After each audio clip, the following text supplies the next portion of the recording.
Hey photographers, this is the Fujifilm X-M5, and I asked Fujifilm Canada to lend me one so that I could take it to Spain for a holiday. Small and light, so seems designed for travel. Fujifilm Canada didn't pay me, tell me what to say, review the script or the video before posting, and the camera goes back when I post the review.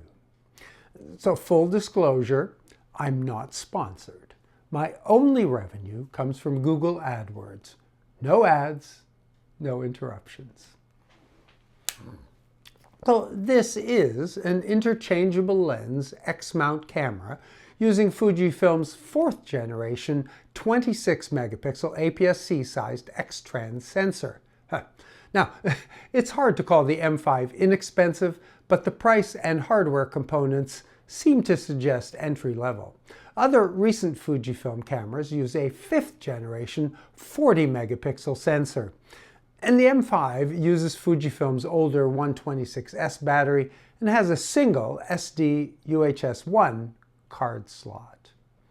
Now, I prefer a camera that has interchangeable lenses, can do full manual control, save RAW files, and has a viewfinder. Check, check.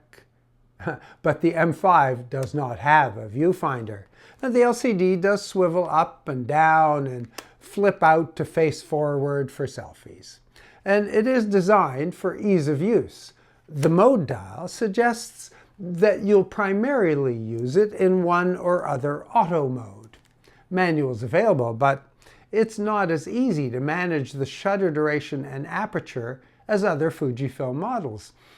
Everything about the M5 will be familiar if you've used any other Fujifilm model. It weighs about 350 grams. This XC15-45 kit lens adds another 135 grams, and I found it easy to carry, either with a wrist strap or around my neck while walking around and sightseeing. Now, because the aperture ramps from 3.5 when wide to a less than ideal 5.6 zoomed in, I also took my Fujifilm XF 16mm with an aperture of 1.4 for interiors. So I like the combined on-off shutter release. That makes it easy to turn on and start snapping. And the kit lens does extend when the camera is turned on. That's a slight delay. So I always use the highest possible resolution and quality settings, which on the M5 means fine plus raw. And large. The native aspect is 3:2, but 16:9 and square also available image size settings with lower resolutions. 3 raw options, and if you've transitioned to HEIF, it's available here. Now, Fujifilm's unique feature is film simulations, and the dial on the left side makes it easy to select your favorite of the 11 color modes or 9 monochrome settings. As you turn the dial, the screen displays the setting. Press the Q key to read more about the various options. The dial offers 7 preset color settings, acros for monochrome, and 3 more slots that can be configured in the menu. The C position allows you to select from the complete list using the front dial. But note that the front dial also sets the aperture. XC lenses don't have an aperture ring, and the ISO. Press the dial in to change modes. In manual mode, the top rear dial sets the shutter duration. The meter displays on the left side. In the auto modes, like aperture priority, the meter becomes the exposure compensation display, and the dial sets the EV. Like other Fujifilm cameras, the M5 does have a meter mode selection buried on screen 2 of shooting settings called photometry. However, it's not available when face detect is on. And as long as we're here, this is where you can select mechanical or electronic shutter, and several variations. The screen notes the capabilities and limitations of each. Buried further on screen 3, base ISO sets from 160 to 12,800, extends down to 80, up to 51,200. So I like to keep things as simple as possible when touristing around. I use one of the 3 auto ISO settings, generally 2, which I set up to 3200. In desperate situations, auto 3 up to 12,800. As I said, easiest to set using the front dial. One thing I should mention is that the front dial is easily accidentally adjusted. So after using it for ISO or aperture, I leave it at film. White balance is a quality setting. Again, for travel, I'll go with auto. And there are 2 variations. One prefers true white, the other ambient, which produces a warmer tone in low light. So for focus, I find the easiest setting is AF mode all. Move the joystick to activate focus point select, then turn the front dial to select the frame size.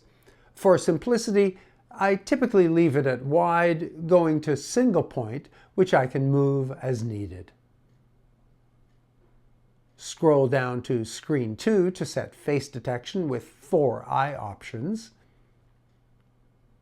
or other subject detection, which turns off face. Now, I generally face on, but it's very sensitive, identifying faces even when they're barely visible in the scene. Sometimes I need to turn it off for a scenery shot. So using the button dial settings function option, I replace the exposure lock key with face on off. And as I mentioned, face detect also overrides the photometry setting, so this is also a useful way to change the meter mode. Now, unfortunately, Fujifilm has not yet implemented a highlight mode, which is very useful for stained glass windows. Not a deal breaker, but... 2 other options you may find useful: screen setting image disp. I select 1.5 seconds to display the image I've just taken, and I turn large indicators on. The M5, like most Fujifilm models, offers several ways to manage extended dynamic range, and they're not all complementary, and some are not available when others are engaged. The tone curve controls provide excellent interactive control, with the ability to tune either or both highlights and shadows while the scene is displayed.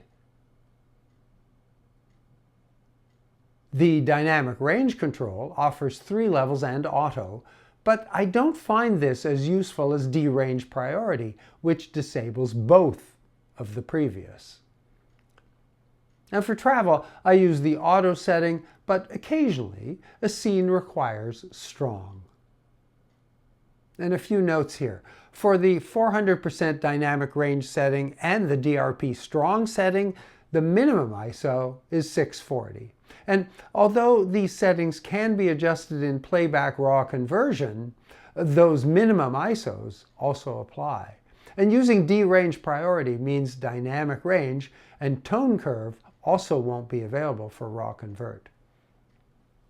Otherwise, the playback raw conversion is quite full-featured, and you can save either JPEG, HEF, or TIFF versions. There's one more dynamic range setting, the HDR options, on the Drive menu. These can also be adjusted in playback, but only to reduce the setting. So if HDR Plus mode turns out too exaggerated, you'll be able to tone it down. I found the free Fujifilm smartphone app to be quite useful. It keeps track of firmware updates and installs them without the fuss of downloading to a card and starting the camera with some special configuration.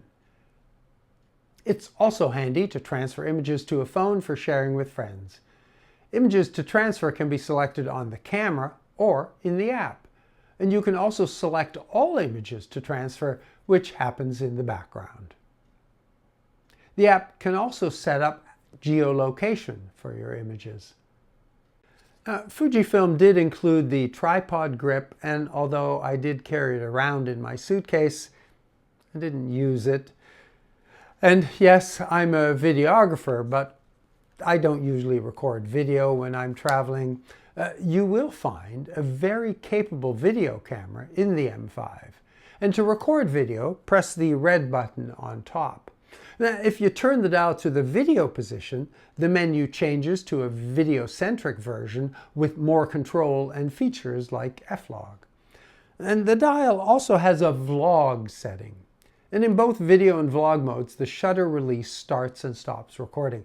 And it also retains its own settings, separate from the video and stills modes. In addition to 4K and 17 and 16 by 9, there's a 3x2 6K mode, both H.264 and H.265 codecs with color subsampling to 422 are supported at data rates up to 200 megabits. Other Fujifilm models have higher rates, so that's a limitation likely imposed by the UHS Type 1 card. There are lots of drive modes, high and low speed burst, a bunch of brackets, panorama, and multi-exposure. Like other Fujifilm models, the self-timer is limited. It's available on the shooting settings, 2 or 10 seconds. One image, although if you combine it with burst, it will take multiple frames. The M5 does capture Fujifilm's style and nearly all of the features found on other models. I'm pretty confident that you'll enjoy traveling with this camera. And I am interested in hearing from you, and will reply to all relevant questions and civil comments. Make photographs until your memory card is full and your battery is empty. And stay safe.